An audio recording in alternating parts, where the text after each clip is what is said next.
Hello and welcome back to another video, and today we're back for another episode of Can We Beat the Pole Time, the third round of the season at the Circuit of the Americas. The Americas GP as it's called. I always find it really weird it's called that, but that is what it's called for some reason. And for the first time in this series, we're not riding a Ducati. Maverick Vinales on the Aprilia was on pole position for this race, and he did the double as well, which was absolutely fantastic. As a Vinales fan, that was good to see. Well, for anyone, I think it was good to see Maverick finally bounce back from that Yamaha switch a couple of years ago.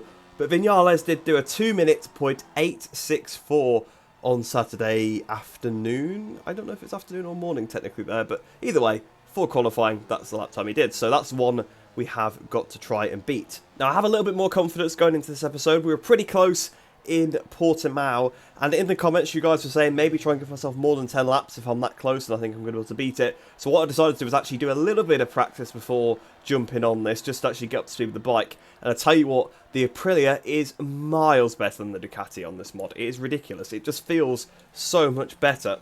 So as we come out of the pits, just setting up my electronics, so apologies for weaving all over the place.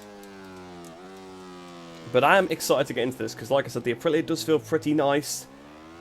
And, yeah, I feel like I've got a bit more confidence because this was sort of the track where I actually kind of wanted to do this idea last year, but there wasn't really a very good mod at the time. The MotoGP 21 mod was out, but there was no MotoGP 22 mod. There just never was one. They just do it every 2 years.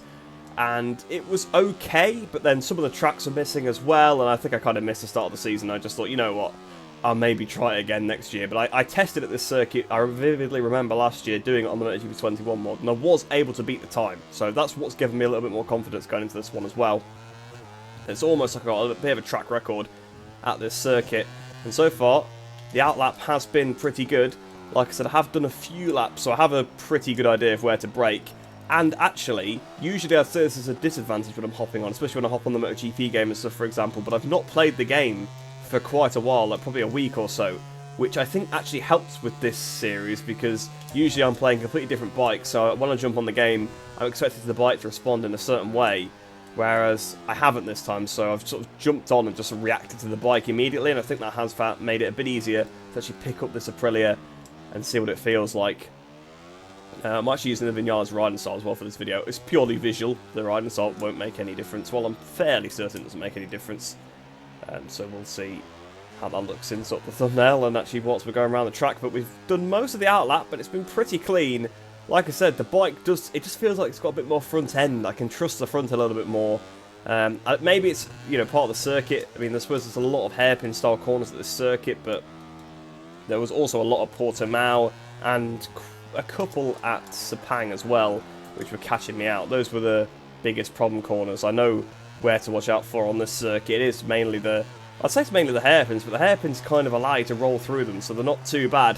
But here we are then, 2-minute .9, not 2-minute .9, sorry, 2-minute 9 from the pit lane, so we should be a lot quicker on our first actual flying lap. We've not quite nailed turn 1, but it wasn't too bad at all. It was pretty decent.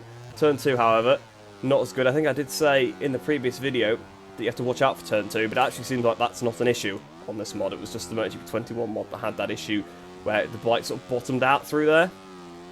It seems to be relatively resolved, so we will see as the rear steps out on me.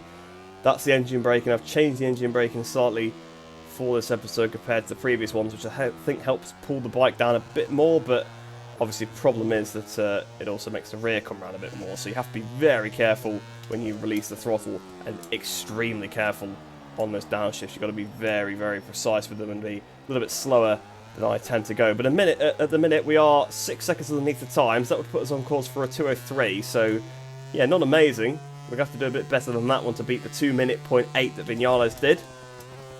We break down for turn 12. I was going to say I braked a touch early, but I've actually gone in very deep, so I'm not quite sure how I've managed to seemingly brake early, but also go wide, and I've gone wide again there. So much for picking up the braking zones, and picking up the bike, and this bike being so good. Quite a few mistakes on this lap, and this is yet another one. Bike, maybe there's the tyres aren't in the window yet, I'm not too sure. I did do a couple of laps, so it probably was Once I've got them bedded in a little bit more, I suppose this is our first actual lap, so I suppose that is worth noting. And I don't want to jinx it, but so far I've done an outlap and the first flyer, and there's not been a crash, and there's only one corner to go on the flyer, so as long as we're careful into here, it's probably the first on the series that we've done 2 consecutive laps without crashing, effectively, because we had to do all the corners on the outlap, so I count that one. So towards the line then, we have had a little bit more time, so it's going to be 6 seconds, so it's going to be a 2:03.1, so not a million miles away, 2.3 I guess that would be, 2.4, so a track like this, a very long circuit like Circuit in the Americas, that's something you can find, so we'll see. Okay, we're up by half a second now. We were down, basically chasing the entire lap until we got to turn 13, and then all the lap time came there, and we've had our first crash. So unfortunately it's not going to be 3 laps in a row, but to be fair, I can accept that. That's a mistake from me. I took a bit of curb and I lost the front.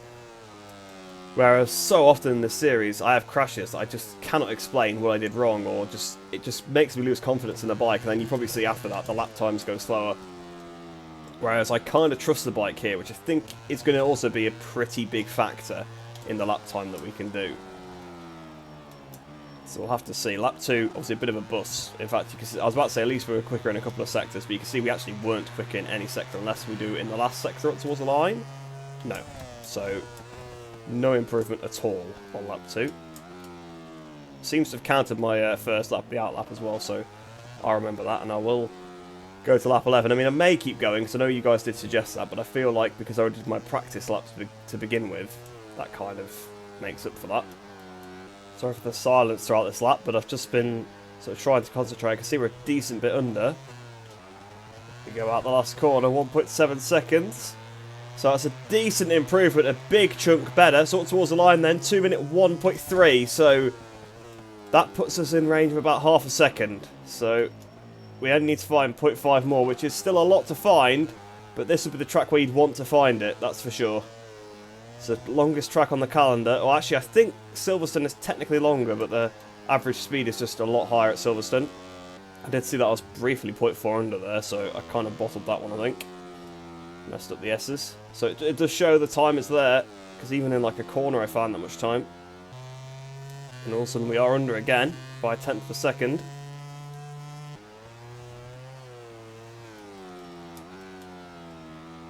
Did touch the red slightly there, so I don't know if this will count as a valid lap.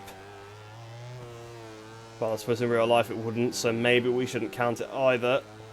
Don't think I gained anything from it, but still, that would be the real life rule. And again there, I think, very slightly, to the last turn. So towards the line, it's going to be an improvement of 0.2, so it's not going to be enough anyway, so sort of the dilemma is kind of averted there. But there you go, we only need a few more now, and I think it's doable, I genuinely think it is. Oh, no, okay, we have had the issue through turn 2, the rear has finally come round on us, so never mind. I don't think it actually was to do with the bike bottoming me out, it seemed to be the engine braking, which would make sense, but I knew that there was a bit of time on the table from the previous lap through there, and yeah, I kind of threw it away, but really, probably should have just focused on this S section that I messed up, because big chunk of time there, big chunk. I know I've been quite quiet on a lot of these laps, but this is probably one of the most technical tracks on the entire calendar, so it does require a lot of concentration, very one line in a few places, very easy to crash, although like I said, I feel so much more comfortable on this bike than I have the entire series so far, and I'm not using this setup or anything, it is the same stock setting that I've been using on every video so far, but just not on the Ducati finally, because it's an Aprilia pole position, so I've kind of got to hope, I guess, that Viñales actually gets pole a few more times, or Aleix, or Raul, or Miguel. Oh, I've had a front ender. That's a bit of a confidence sapper. But I've got to hope that the Aprilia guys keep up these good laps, because this bike is just more enjoyable to ride. I think basically the fact that I haven't moaned about the mod at all kind of shows you that, doesn't it, in this video? Because the last 3, if you want to count Sepang as well, probably spent the whole video just moaning about the mod, but I actually don't have a problem with the bike or the track in this instance. I'm enjoying both, so yeah, it's just well, I guess it shows with the lap time, doesn't it? It's I'm feeling a lot more comfortable. But we do need to push. We do need to probably send it a little bit more, which is, I suppose, where you start getting to the limits of the mod. Nope, messed up the lap already. Definitely an illegal last sector. Went on the green, but lost time anyway, so it's not really a big deal. Went on the green again there, but the line's all the way up here, so it wouldn't affect it anyway, so no worries.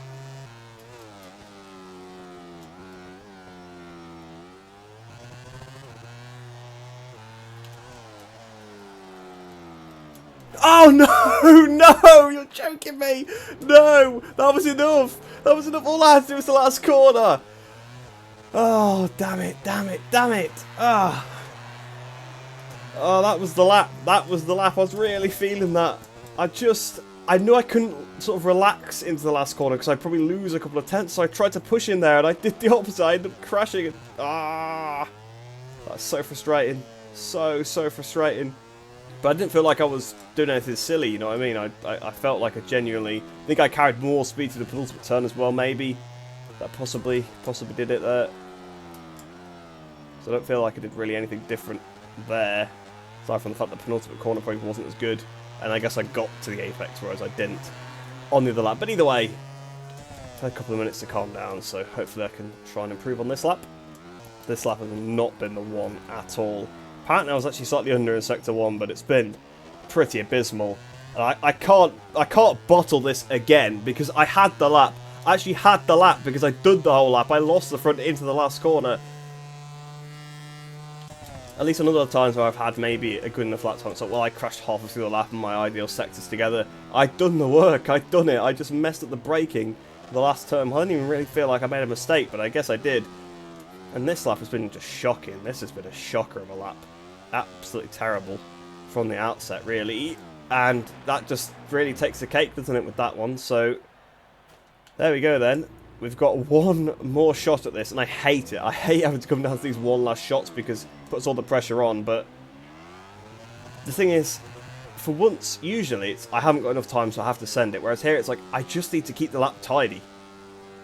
I need to do a good Sector 1, and then just do what I've been doing in Sectors 2 and 3, and keep it tidy. Try and get the best exits we can to start this lap. Pretty good last corner. Wish I'd done that on the other lap, but there you go. Up towards the line. This is probably the final attempt, I guess. We'll see. Well, this doesn't end up being the lap, but I tell you what, we've got enough fuel for one more, so we'll give it one more crack. Oh, come on. I've done the first sector, but I just washed the rear out. You can see how worn the tyre is, actually, which is crazy. After, I suppose 10 laps of Austin is quite a lot of laps, but I can't let this lie. You guys said you want to see me keep trying till I beat the time, and I know I can. So back to the pits we're going to go. Fresh tank of fuel, well, full tank of fuel, fresh tyres, and give this one another crack, because this time is beatable. It is beatable, and I know I can beat it, and I do not want to have to admit defeat once again.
Come on, this is going to finally be it, isn't it? Up towards the line. Come on, beat the time. 2:07.